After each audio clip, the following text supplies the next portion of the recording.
Hello and welcome to IndiaPostLive.com, India's first live and interactive news conversation web TV. I'm Prachi Jatanya.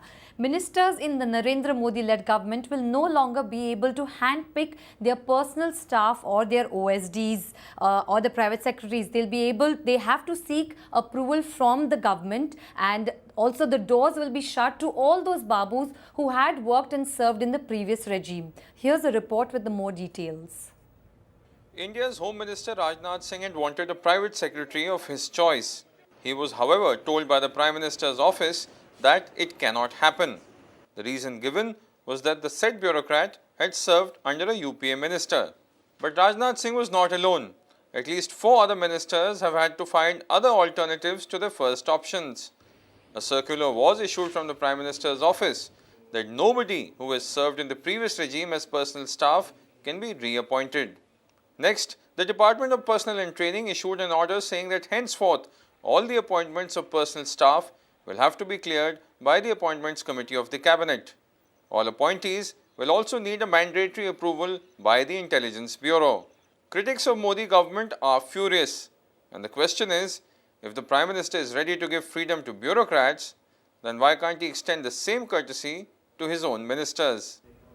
And the social media is abuzz with a lot of discussion on this topic. We have Omar Abdullah's tweet that will play out on the screens for our viewers. Modi does not trust his ministers. You can see that tweet, and we'll get in more perspective from our studio guests on this very interesting topic of conversation. A strong PMO is one thing, but if a minister can't be trusted to choose a private secretary, how can he or she be trusted to run a ministry?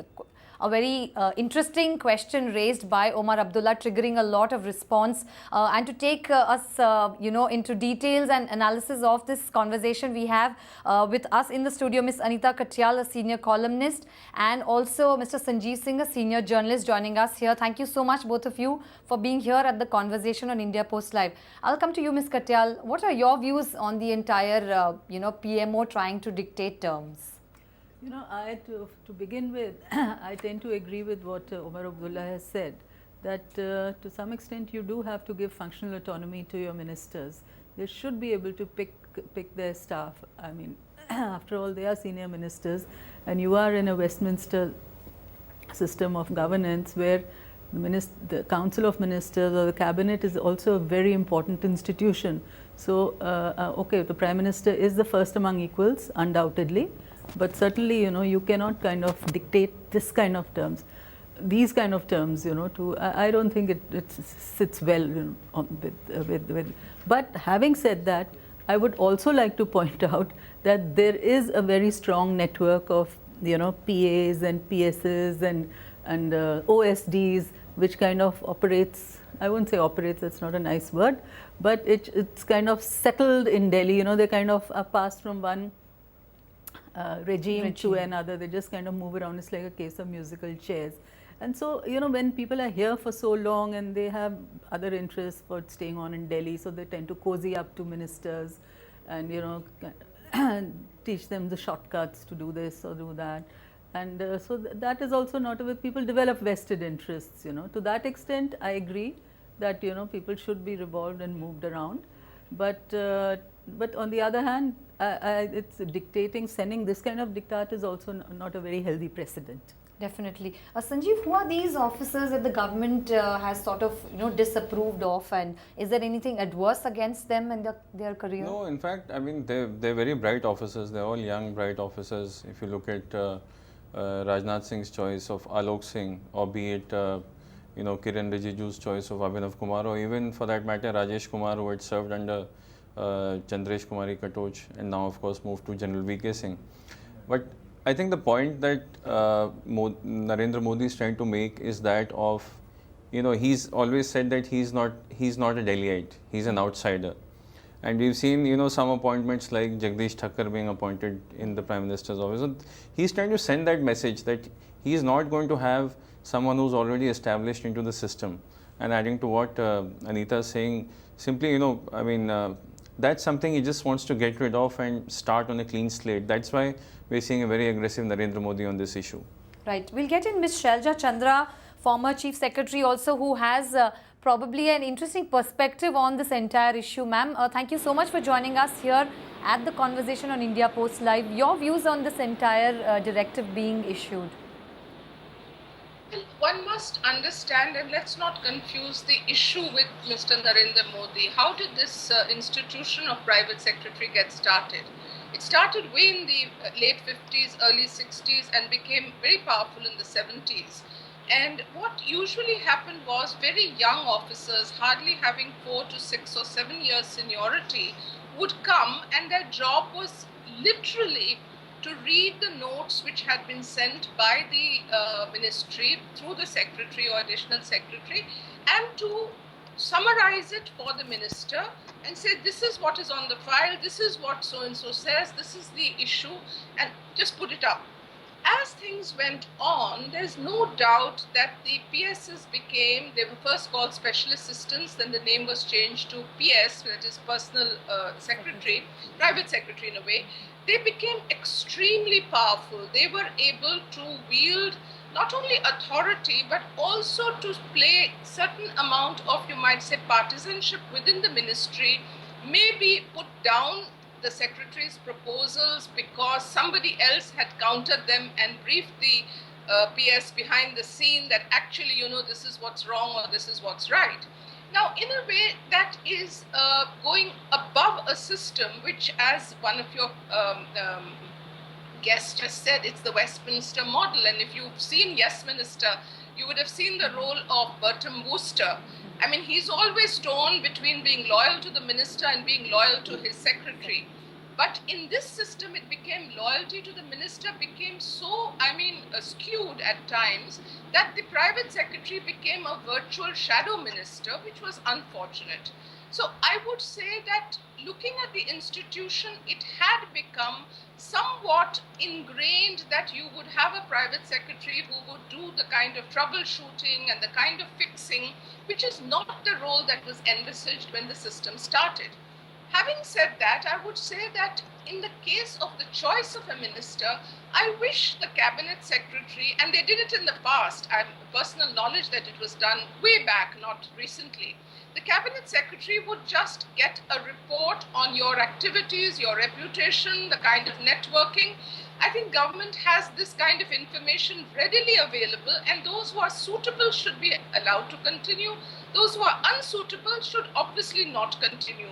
And it should be done in a very, very, I would say, discreet way so that nobody gets a sort of a label that you are wanted or unwanted. Because if everyone is you need brand new people always, then there will have to be a turnover all the time, which is also not a very good thing. Ma'am, you were a part of the Delhi government. You've seen the bureaucracy in close quarters, the inner workings. Like you're saying that there are concerns raised that a cozy club, gets formed amongst these private secretaries and the personal staff of the ministers. What then is the way ahead? Is it allowed for the PMO or possibly for the Prime Minister actually to decide and give such kind of directives to whom the cabinet minister chooses as his personal staff? No, your question had two parts, and in the first part you talked about this cozy club. The cozy club is not necessarily restricted only to private secretaries. I have worked in Government of India and in the state as Chief Secretary twice. What happens really is that it's not a cozy club only of the private secretaries to the ministers. It becomes a cozy club of certain people who get on and have some sort of, chemistry working very well for them, and they're the in-group while there is an out. That tendency happens in almost every ministry, every time the minister changes, there is, unfortunately, used to be in my time, a run by various people who were left out to say, I've been victimized, now give me a good job and, marginalize these people.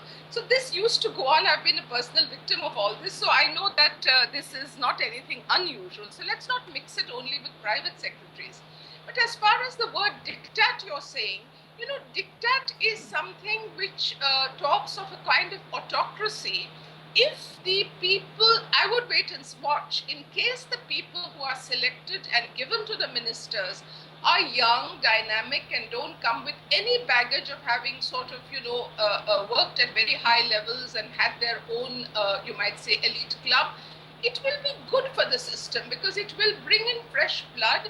It will allow the secretaries to work without having a sort of eye kept on their activities, because some people who are unhappy have gone and filled the ears of the private secretary. That would not happen. Right.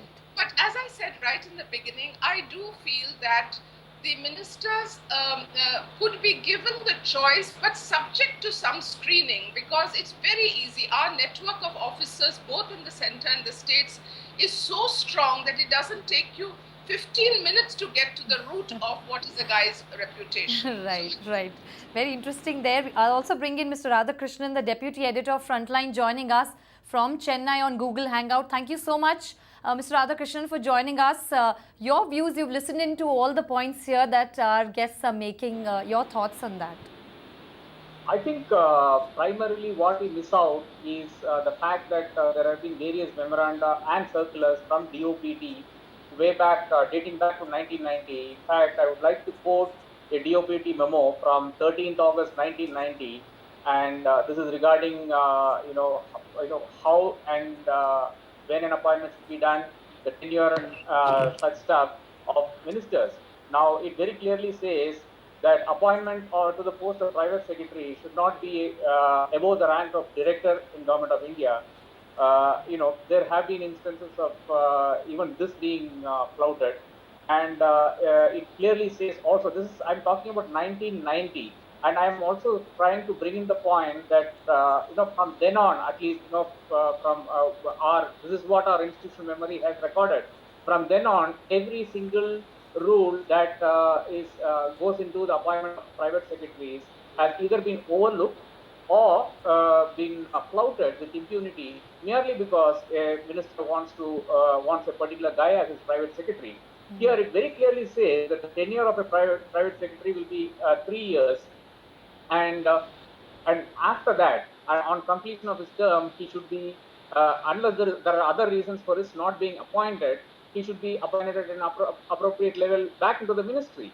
Now, this is regarding people who already serve in government, and there are also clear, instructions when it comes to people who are being taken from, the personal staff as a non-government person.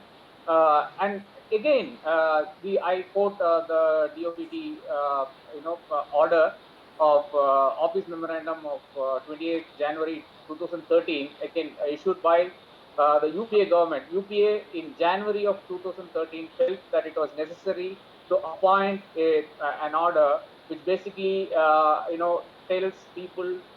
tells its own ministers how and when they can appoint non-government officials as personal staff of ministers. Again, I'm not, this is regarding educational qualification and such, so on and so forth. You look at any of these things, there has been relaxation in every one of those rules, and every one of those rules has had an appendix, so to speak, which tries to put it in place that, the minister's personal secretary need not have any of the qualifications which has been set forth earlier. Now, looking at all these things, I think somebody who was really smart in the Modi team, pressures DOPT to issue an office memorandum of 26 May 2014, where it is very clearly said that consolidated instructions relating to appointment of personal staff attached to union ministers will be done, and this is because there have been so much of back and forth on these appointments. Now, the problem with the Modi government, paradoxically, is that it has failed to communicate this particular aspect to the people through a tweet or whatever. I don't think I don't think any of us will, overlook the fact that a personal secretary has to be qualified. Of course, the personal secretary has to have a great rapport with the minister and so on and so forth. And possibly this is the reason why the Modi government has been, Modi himself, the Prime Minister, has been forced to take a very strong view on the matter. Now, you don't get a PS right, nothing will go right for the minister. I think Modi, having been Chief Minister for 15 years, will definitely realize that. I think we have seen that across the country, across ministries, and across even secretaries to government, who depend on their PS for everything, even the smallest of things. And even secretaries to government have this habit of carrying PS from one post to the other. I think this is a bad precedent and this has to stop. And there should be minimum qualifications laid down, and we should not let ministers run astray, and let them provide a panel of names, and there should be a selection committee which goes into the issue and picks a person. Interesting, a selection committee to decide and what kind of minimum qualification. Satya? That there must be some system of appointing PS. I just wanted to make one point. There are two aspects of the personal staff. One, of course, is the people who come from the IAS, from the services, and then one is the personal staff. You have a whole range of them, whether it's special assistants, OSDs, and so on and so forth. And there are quite a few of them in every minister's office. And those people that also have a very, very strong network, in the government. Of course. And they also get passed around from one minister to another, irrespective of the regime. Because one minister, once the term is over, and even if it's a Congress minister, he will kind of tell the BJP minister or whatever, whoever's come in next, if you can accommodate my staff. And I think people tend to do it quite often. I mean, I won't say it happens all the time, but it happens pretty often. So suddenly you find yourself walking into a Congress minister's office one point, and the next time when the regime has changed, and suddenly you walk into the staff of a BJP minister, and you find the same people, manning the phones or the office and so on and so forth. So that is also there. I'm just saying, yes, you should have broad guidelines, undoubtedly, so that there is the fact that vested interests do develop. It has happened over the years, and because, like I said earlier, because they want to cozy up to the minister and all that, they kind of suggest all kinds of shortcuts for them and to them as to how to kind of beat the system. And then make their way around. Yeah, and make their way around and all Right. that. Sanjeev. But I'm saying, but there should be, at the end of the day, I think the minister should finally have its say. No? It shouldn't come from the PMO. That centralization of authority is what one is kind of questioning. And I think, I think BJP being out of power for 10 years, they perhaps didn't know that there is a process involved that they have to go through, and which is why we saw that, because if you talk about the people in question, most of them, they are very able officers, and they were hired because they were doing a job properly.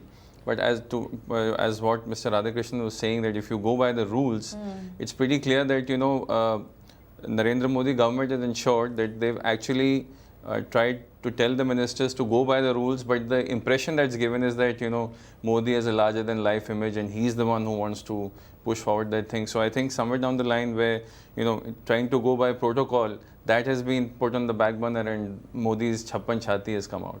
No, I don't know if it's correct. I mean, most of the reports, media reports also suggested that one of the directives that has gone out is that anybody who's has been associated with the UPA government should not be hired. Yes. Now, that is also not a very fair thing. Like Sanjeev said, these people are officers. These are fair, they are able officers, they are bright, and to kind of identify them with one regime or the other is also it's not the right thing to do. The circular says anyone in any form at any time for any limited time also, if you worked in the previous regime, you cannot be accommodated. Right.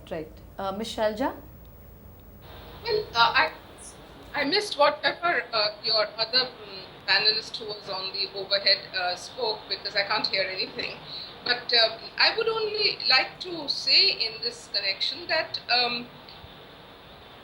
there is a requirement that the minister gets clean and efficient advice. That is forthcoming if you have a young officer who is not carrying with him any baggage. But on the other hand, I think our service rules, our system of recruitment demand that we are apolitical and we are also completely neutral in our relations with politicians. By saying that you don't want somebody from a previous regime, and that can happen again when there is another government, if that keeps happening, one is then supposed to be, in a way, coterminous with a government that you served, and then there can be a fallout. It's not necessarily going to happen, but the fallout could be, I'm not going to be in when the next government comes, so why not really befriend and lose my neutrality and be very close to the powers that be today, because tomorrow I'll be out. if that kind of message goes, then it in a way runs counter to what the civil service stands for. But having said that, I would say the civil service itself has become quite tainted in terms of becoming somewhat communalized, somewhat run on caste lines occasionally, and people do tend to use these as ploys to gain proximity to the powers that be. So, in one sense, if it is a message which tries to look for completely new people, have a break from the past, nothing to do with your political leanings, but it is a break from the past because you want to come down heavily and start a new style of governance, that is one thing. But if it is seen as a message that because you served one government, you necessarily become a political person in inverted commas and you have political leanings, it would be unfortunate because it completely takes the, you might say, the grass under your feet, because you're recruited, trained, and all the time told to be apolitical. And as I said, a large number of officers, up to the time when they become quite middle level and going on to the cusp of becoming very senior, they are quite apolitical. And I have found the young collectors working in districts and all, they are not politically aligned. They are in it for trying to do something quickly, efficiently, and doing it in a professional way. So if the message goes that you are for this, then we are bringing in a kind of a spoiled system of government, which the US has. And if that is the system we are going to follow, then it requires a wholesale change in the way the governance is planned and structured. Right. Mr. Radhakrishnan, let's just say hypothetically that it's a clean slate that the Modi government really is looking at, starting in the bureaucracy. They don't want the previous regime, bureaucracy to take forward their agenda, or the power brokers or the lobbies that were, mushrooming around the powers of corridor to, take forward that kind of agenda into this government. Yeah, that's very true. I mean, it's very understandable that you do a complete sweep of all the ministries, sort of purgation, if I may use the word. But it has to be remembered that the issue of appointment of personal staff to cabinet ministers did not, become an issue today or yesterday. I just pulled out something from the Ministry of Home Affairs from 1955, and it very clearly says there have been complaints recently that members of the organized services are promoted out of turn as private secretaries without due regard to their position in their parent cadre. So actually the point that I am trying to make is that personal secretaries, private secretaries and personal staff of ministers have is a place that everyone in government of India, in Delhi, wants to be. Because an IAS officer, for instance, let's take the case of private secretaries. An IAS officer, for instance, migrating from say Chennai or Kerala to Delhi, is not entitled to a car, is not entitled to a house in Lutyens, Delhi, is not entitled to a lot of things that the personal secretaries are entitled to.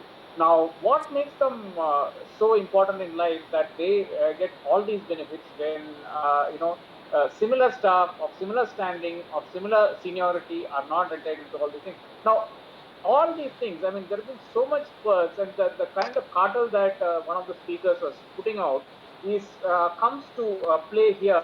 If you look at every single orders that have been gone through from then on, I in fact looked something from 21/1/1988 from DOPD. Again, it's so very clear that in 1988 they have gave every single thing, every single qualification that is required to function as a personal staff. No upper age limit needs to be in account, but of course they cannot hold the post after 58 years. Educational qualifications, they include something like typing, shorthand speed for corresponding post. Will have to be satisfied. That's all. And most of these rules have been done away with. And I believe that Modi government is going into the whole issue, and it is not looking at this from a narrow perspective of a minister wanting a PA, a personal secretary. I think it's very, very important to start out right. But at the same time, I believe there are two mistakes Modi did. One is he hasn't taken his cabinet ministers into confidence. He should have done that. He should have had a discussion with them. I'm not aware if that exercise has been completed. Now, even if it has been completed, there is no way for us to know, because the Modi cabinet seems to be watertight, and there has been very, very little leaks happening from that end on. And the second thing is that the PMO has been handicapped because it's not playing its media cards rightly. Yes, Modi has a huge following on Twitter and Facebook, but that is not enough. I think the structured media is what he'll have to interact with and tell us why he is standing in the way of PS appointment. If it's for the right reasons, which we have seen here about the thousands of circulars floating around from 1955, then it's one thing. If that is not, and if it's about Modi getting control over the ministers through their PSs, so that the PS can keep tab on the movement of ministers and their families and so on and so forth, it's a completely different thing altogether. I don't think anyone would want to be a minister in such a ministry. Right, right. I'll just get in Ms. Shelja's response. Ma'am, if I don't believe you're able to hear what our guest, Ms. Radhakrishnan, said. Ma'am, actually, he's actually raising the point that the cabinet ministers possibly weren't taken into confidence about it, or probably that's how, you know, the media card wasn't played well by the Modi government, that your personal secretaries and your personal staff will be handpicked or need to have undergone a clearance by the PMO and by the Modi government itself before you appoint them. So that seems to be what has raised a lot of concern. I haven't followed your point, so I can't make out what you're saying very well. Ma'am, basically Mr. Radhakrishnan is raising the point that apparently the cabinet ministers, where Modi could have gone wrong, is that the cabinet ministers weren't taken into confidence before this kind of diktat or directive was sent out. Well, it's possible that he didn't consult them or didn't have a word with them. But I feel that, you know, he has a lot of things which he has to achieve in a very short time. Work in the ministries has already started.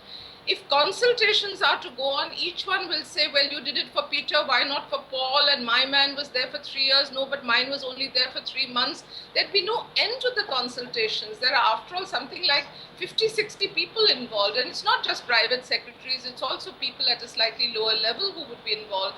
It would be unending. I mean, there'll be nothing happening. I would say if his interest is in seeing that efficient people work with the minister as was originally thought, which is a private secretary to read your files and guide you quickly to go through all the rigmarole of paperwork that is involved, fine. And you don't really require a particular person for that.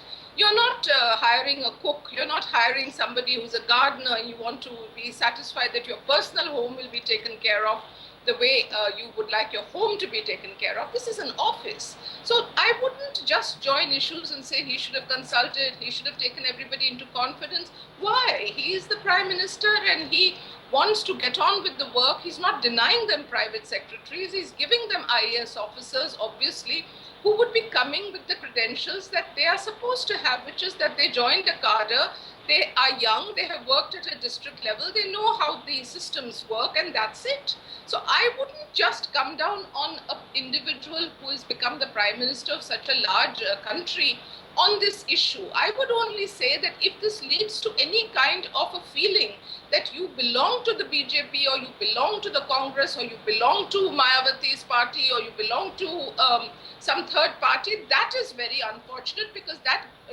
goes to the root of what bureaucracy should not be doing. They are supposed to be apolitical, and I wish Mr. Narendra Modi would just dig out people who have always been apolitical and put them in these roles. I think that would be the strongest message that he could give. Right, right. On that note, Ms. Katyal. No, I just wanted to make one point. I understand and I agree that yes, you must have able officers and you must have who are apolitical and who can deliver the job, and I'm sure there are lots of them like that. There's no question about that. But I think why this became a bit controversial, number one, maybe everybody was taken by surprise, including the ministers themselves, that they never thought that they would kind of, their decisions would be kind of questioned like this, which is fine. He's the Prime Minister, he's doing it. But I think it also comes with the baggage of the reputation that Modi has had in Gujarat, where he has had this reputation of micromanaging every aspect of governance, where he is supposed to be kind of in control. He likes to be in charge of things. So I think that is that aspect which kind of got highlighted through this directive. that okay, are we going to now see a very centralized kind of a PMO? Are we going to have a PMO which is going to be more a PM who's going to be more presidential?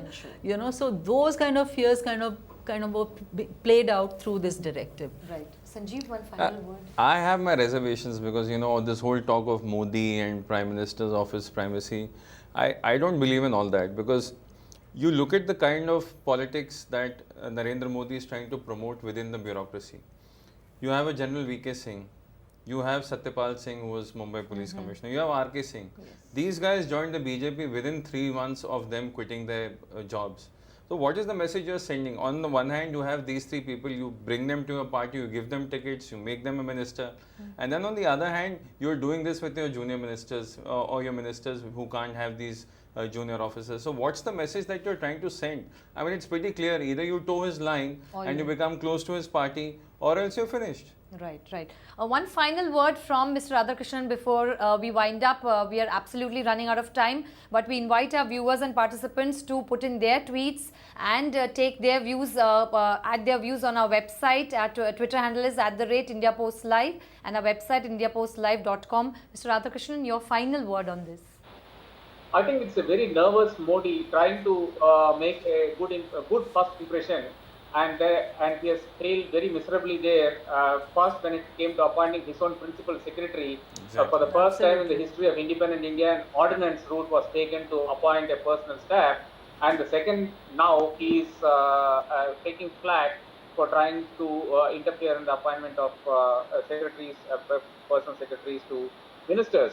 I think he should take a hard view. He should let the small things go and sit down and take a hard view on what his government needs to accomplish in 100 days and the year and 5 years and so on and so forth, and stop interfering in these petty things. Interesting. Ms. Shelja, I believe Mr. Radhakrishnan is actually saying one final word from you. Mr. Radhakrishnan is actually saying that we believe that the Modi government has bigger issues at hand, and their 100 days agenda need not really, be of being intrusive into what your cabinet ministers do in selecting or handpicking their personal staff and their OSDs. There's a much bigger governance work at play. What are your final views?